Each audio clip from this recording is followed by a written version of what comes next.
I talked to dead people. They told me the truth about sleep paralysis. I've always heard the voices.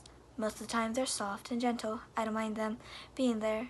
I admit I enjoy their company. At first it seemed like random echoes and cries, but as I got older, I realized that they're not random in the slightest. I'm talking to dead humans. They talk about everything, but it seems as though there are things they can't talk about.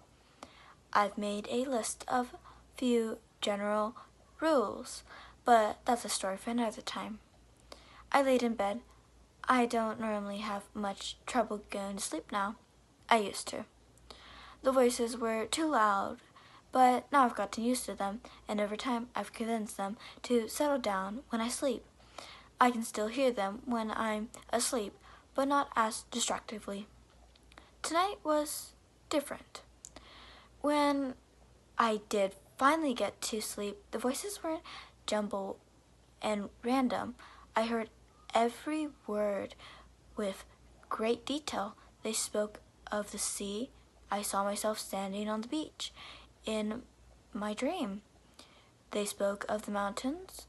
The image changed to a valley landscape, green and lively. Lastly, they spoke of the wind. I was above, high in the sky, with the night clouds, feeling fresh, wet wind on my face. Then they spoke of nothing. They were silent. The wind had stopped, and the image faded to darkness. It was like I was watching a broken projector. A new image formed from static, my bedroom ceiling. I saw the room form from the top down. Am I awake? I reached for my phone. Nothing moved. It was as if I didn't have arms. Startled, trying to sit up. Nothing moved. I tried to speak. My mouth didn't open. I began to panic. I fought the force holding me back, but there was nothing to fight. My head was spinning. My body seemed to move with it. It felt like my weight was shifting in circles. Wake him up. He should stay still. It will pass. Again, they fell silent. My bedroom door opened. Don't look him in the eyes, Joey. He will leave. They never said my name before. Hearing it for the first time made me realize that into the room came a giant being. As he progressed through the room, he unfolded. His upper body covered most of the ceiling. His arms were bent backward at the elbows and dragged on the floor behind him. I closed my eyes.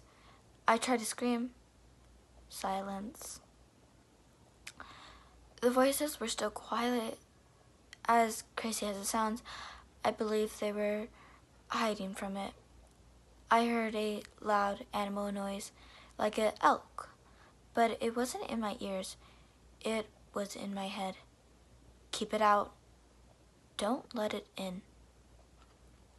They were panicking too. It had found them. It had yet to approach me. I opened my eyes. It was observing me as if it looked straight into my soul. I believe it did. In my head, I heard banging, like a door being forced closed while something tried to open it.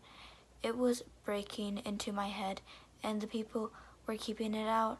It let out another cry, this one much louder. It was wounded. I opened my eyes again. I saw it fumbling around my room. It was complete agony. It made its way out of my room. It was free of my head. I snapped back into reality. I reached for my phone again, this time successful. I used its light to look around the room. My breath and heartbeat were panic and irregular. The door was closed. Everything was normal. I asked them in my mind about what had happened. They spoke among themselves audibly. Finally, the voice of a man spoke out. Your mind is powerful. That's why we're here. They want to infect it. We must protect it, or we have failed our job here. Ask no more. I've said too much. I asked no more.